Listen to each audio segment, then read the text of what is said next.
Hello, Georgetown. I'm Beverly Enos, and you're watching Spotlight Georgetown. You can find us Fridays, Saturdays, and Sundays, 8 a.m. and 8 p.m. If you would like to be on the show, please get in touch and let me know. If you'd like to come down and learn how to use the equipment, they've got some great toys down here. So if you want to come down and learn how to run a camera or do some editing, you're always welcome. Now, today we're talking to Mike Conley from a new place in Georgetown called UttDevine. So it's an ice cream, you have a homemade ice cream parlor and chocolate shop. Yes, it's not homemade, but... Hometown yep. Ice cream parlor and chocolate shop. Yep. And you are in the building next to the Georgetown Bank. Yes, we are. So you're right there. Now you actually have two shops.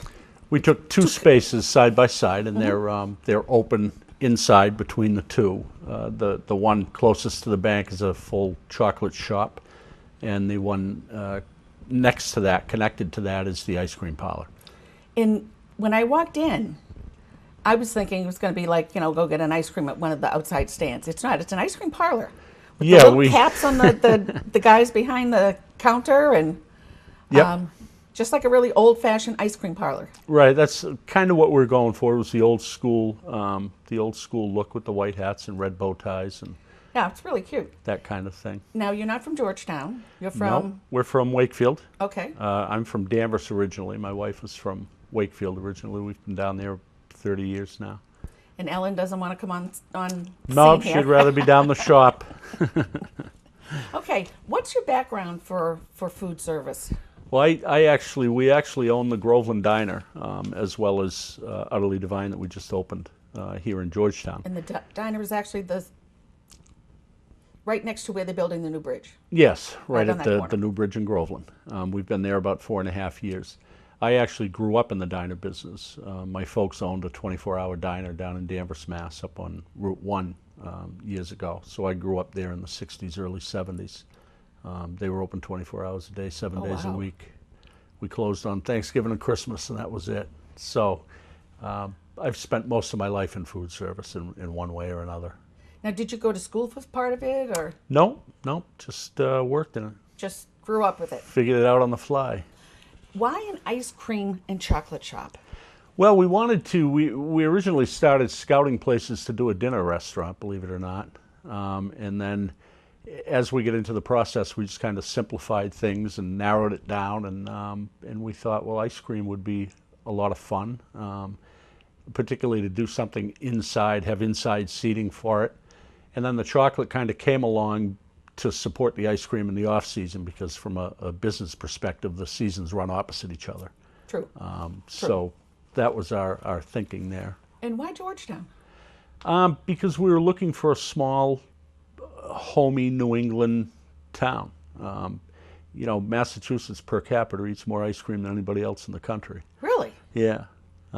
It's a real New England, thing. So we wanted that kind of space, and the space in Georgetown became available at the very last minute. We were close to signing something in Haverhill and got a phone call about the property here in Georgetown. And if we went down our checklist of what we wanted, this place has got everything we were looking for. So it was, because you can just park right out front. Yeah, I mean, it's just awesome. It's an old space. It's a great community. It's downtown. It's just perfect from our perspective. Yeah. So when you came into Georgetown,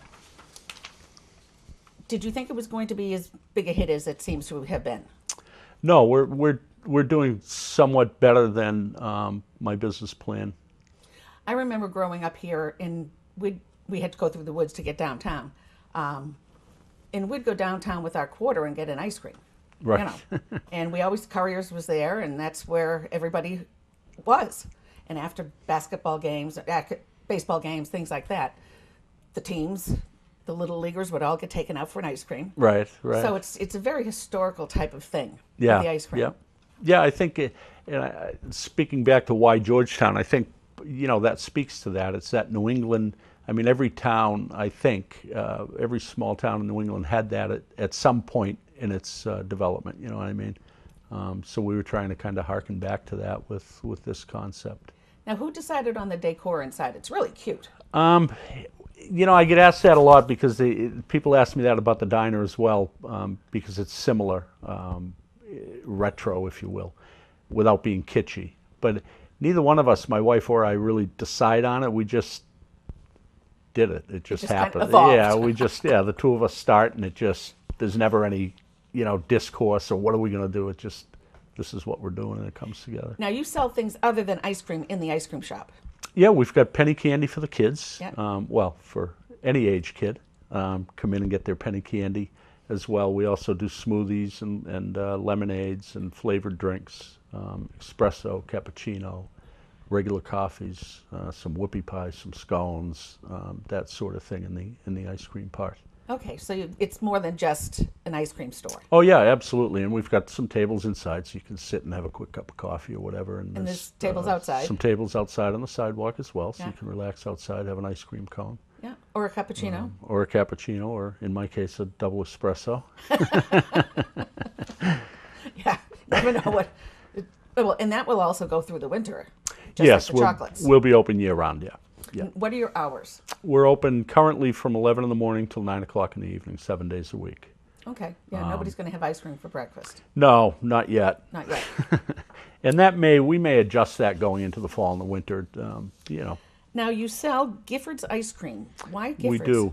Well, we spent, once we decided to do this, we spent about 8 months looking into what products we would carry, because we really, our statement, if you will, is to offer great food, great service, and great value. So we wanted a really good product in all of the product sets that we carry. So we researched some ice creams, and we visited with the Giffords up in Skowhegan, Maine, and toured their plant and saw their process and how they make everything, and we decided on them. They've been doing the dairy business since 1947. It's still family owned. Great family. That same small town wonderful feeling. people. Yeah, just really nice. So for us, it was a perfect fit, and the ice cream's really good. Now, when I went in, I had a cappuccino. I didn't have ice cream. What's the other product that you have? Oh, the Italian- gelato, yes. Gelato. I felt like I was back in Rome. Yeah. It was delicious. I'm not an ice cream person. Right. I'm going to have to worry about the gelato. Well, it's the same thing with the gelato. We researched that. We sampled a number of gelatos, and then we went to this gentleman's place in Malden. He's from Argentina, makes very small batch gelato, all fresh. Doesn't actually make it until I call and place the order for it. We met with him, and we met his family and sampled his product and toured his facility and decided that he had the best. What's the difference between ice cream and gelato? The ice cream, typically a premium ice cream, contains about 14% butterfat. Okay. And it's made in a different fashion than the gelato. The gelato is typically made with a skim milk. It's a slower churn, and it ends up being 4 to 6% butterfat. But people quite often will tell you that the gelato tastes very creamy. Yeah. When in fact it's not creamy, it's smoother than ice cream. But okay. your taste buds tend to confuse creamy and smooth. Okay. So it's actually much lower in butterfat, but much smoother in texture. Lower in calories. Yeah, therefore. lower in calories. Yeah. So it's That's good news. basically it's a health food, and you should eat it daily. Promote your product. Go That's ahead. right. Now, what has been the most fun, the best part of opening this shop? The kids, I think. The kids, both the youngsters that we've got working for us, they really took off with the hats and the bow tie thing, and they really get a kick out of being an old soda jerk, so Yeah. to speak. They really enjoy it. And then the little kids that come in. We were hoping to create an experience that would help the little kids create memories for them as they get older, going to and getting the ice cream and buying their 50 cents worth of penny candy and that type of thing. So that's been the most rewarding part. Yeah, it's really a cool place. Yeah, we're having a ball. Yeah, and the day that I was in, it was full of balloons and people and. Yeah, we're just having a good time. Yeah. You know? Well, I want to thank you very much for coming in and telling us about your shop. Thanks for having us. Thank you very much. All right, thank you. I appreciate it. Thank you. Utterly Divine. A great place to go for ice cream, gelato, coffee, whatever you want. So this is Spotlight Georgetown. I'm Beverly Enos. You can find us Fridays, Saturdays, and Sundays, 8 a.m. and 8 p.m. Thank you for joining us. Bye for now.